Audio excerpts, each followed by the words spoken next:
인생의 지혜를 나누는 따뜻함이 더 나은 세상을 만듭니다. 사는 일이 긴 줄을 넘는 놀이 같다는 생각이 듭니다.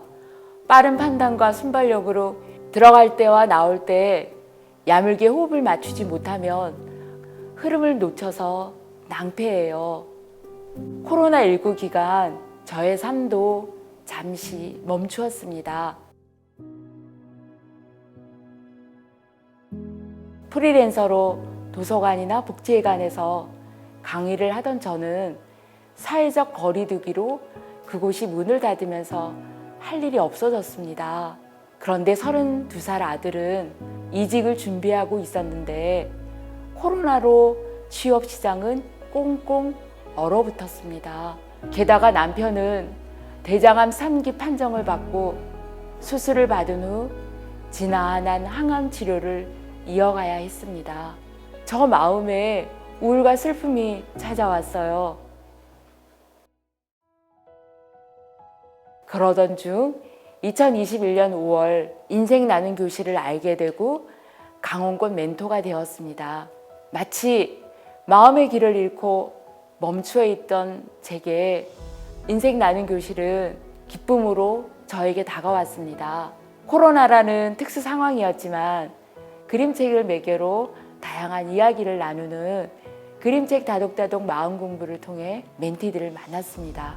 줌으로 처음 해보는 멘토링이라 긴장이 많이 됐어요. 그런데 멘티들은 대부분 비디오를 켜지 않고 자신의 얼굴과 자신이 있는 공간을 어둠 속에 감추었어요. 가뜩이나 비대면이라 소통에 어려움이 있는데 비디오를 켜지 않는 새까만 화면을 보고 있으니까 꽉 막힌 벽 앞에 서 있는 느낌이었어요.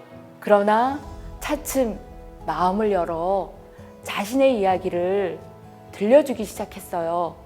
그리고 동료 학생들이 공감해주는 그 호응에 위로받았다고 했습니다.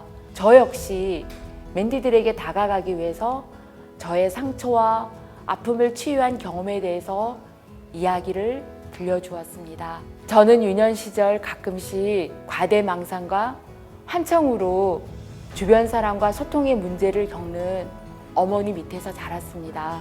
주변 사람들의 수근거리는 시선이 불편했고 내가 만든 단단한 껍질 속에 들어가 세상과 소통하기를 거부하고 마음의 문을 닫은 적도 있습니다.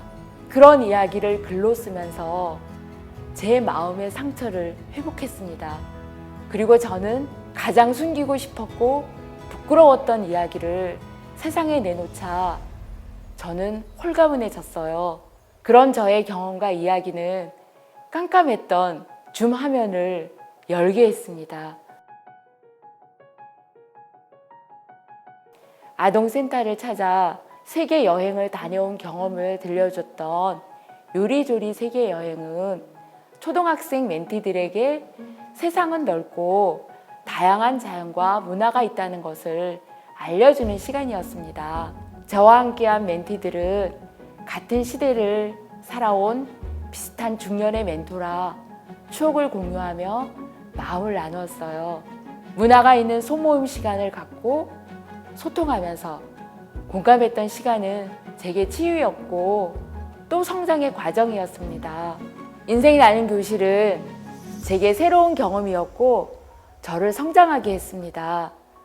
공감하며 소통하는 인생길이 의미 있다는 것을 알려주었습니다. 지금까지 저의 이야기를 들어주셔서 감사합니다.